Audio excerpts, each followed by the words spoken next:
Obtain the relation for the mobility in term of relaxation time. Okay, तो देखिए बच्चों, हमसे रिलेशन बताना है किसमें, between mobility mu and relaxation time tau. तो म्यू और टाउ में रिलेशन बताना है बच्चों।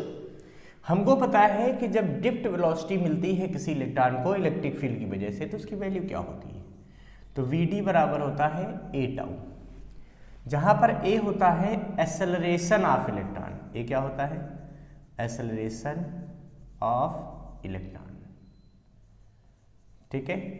और टाउ होता है रिलैक्सेशन टाइम। टाउ क्या है, रिलैक्सेशन टाइम।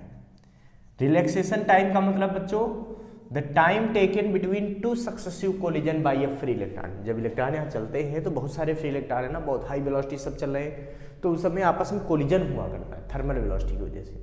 उस कोलिजन की वजह से इलेक्ट्रॉन कभी यहाँ टकराया, कभी यहाँ टकराया, कभी यहाँ तो जैसे एक बार यहाँ टकराया फिर यहाँ, तो इन दोनों कोलिजन के बीच, यहाँ कोलिजन यहाँ कोलिजन, इन दोनों के बीच जो टाइम लगा यहाँ से यहाँ तक जाने में उसको बोलते हैं रिलैक्सेशन टाइम। और या दो लगातार कोलिजन के बीच चली गई डिस्टेंस को हम लोग क्या बोलते हैं, उस डिस्टेंस को हम लोग बोलते हैं मीन फ्री पाथ। खैर अभी उसकी बात नहीं करनी, अभी हमको केवल रिलैक्सेशन टाइप की चर्चा करनी। अब बच्चों देखिए, एक्सेलरेशन ऑफ द इलेक्ट्रॉन क्या होगा, तो भाई एक्सेलरेशन बराबर होता है फोर्स अपॉन मास होता है। फोर्स किसी इलेक्ट्रॉन पे कितना लगेगा आपको पता होना चाहिए। अगर ई इलेक्ट्रिक फील्ड में क्यू चार्ज रखा है तो उस पर फोर्स क्या लगता है, क्यू ई।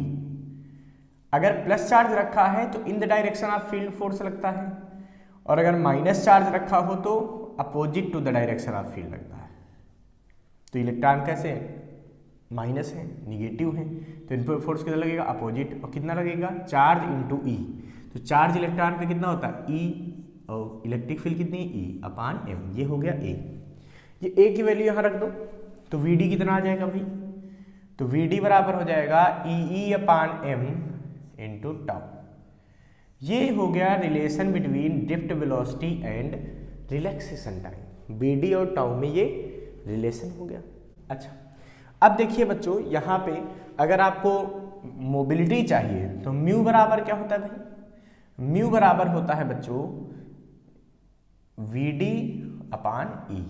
तो वीडी की वैल्यू रख दो ई अपान एम टाउ, और अपान में ये वाला ई आ जाएगा, ई से ई कट गया तो म्यू बचेगा यहाँ पे ई टाउ अपान एम। ये रिलेशन आ गया मोबिलिटी और रिलैक्सेशन टाइम में। अब बच्चे यहाँ से हमसे बहुत पूछाता है कि what is the effect on mobility on increasing the temperature of the conductor. तो बच्चों अगर कंडक्टर का टेम्परेचर हम इंक्रीज करते हैं तो क्या होता है, थर्मल वेलोसिटी बढ़ती है फ्री इलेक्ट्रॉन की। जब थर्मल वेलोसिटी बढ़ेगी, वेलोसिटी बढ़ जाएगी तो क्या होगा, कोलिजन जल्दी जल्दी होंगी। भाई वेलोसिटी बढ़ेगी तो कोलिजन यहाँ से यहाँ जाने में कम टाइम लगेगा, जल्दी जल्दी होंगे, जल्दी जल्दी होंगे, यानी कि जो रिलैक्सेशन टाइम है टाउ ये कम हो जाएगा। भाई रिलैक्सेशन टाइम क्या है, time taken between to collision, और जब स्पीड में चलेगा तो कोलिजन जल्दी कर देगा ना दूसरा वाला, तो रिलैक्सेशन टाइम क्या होगा, घटेगा। और बच्चों जब रिलैक्सेशन टाइम घटेगा तो मोबिलिटी ऑफ चार्ज भी घटेगी।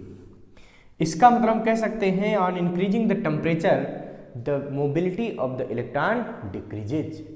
तो मोबिलिटी इलेक्ट्रॉन की क्या हो जाती है बच्चों, डिक्रीज हो जाती है। यानी कि हम कह सकते हैं कि ड्रिफ्ट वेलोसिटी भी डिक्रीज हो जाएगी। अगर हमको कहना पड़े तो हम ये भी कह सकते हैं कि drift velocity of electron also decreases on increasing the temperature. ठीक है, तो टेम्परेचर के बढ़ाने से रिलैक्सेशन टाइम घटेगा, रिलैक्सेशन टाइम के घटने से मोबिलिटी घटेगी और ड्रिफ्ट वेलोसिटी भी घटेगी। इसको फटाफट नोट कर लीजिए बच्चों।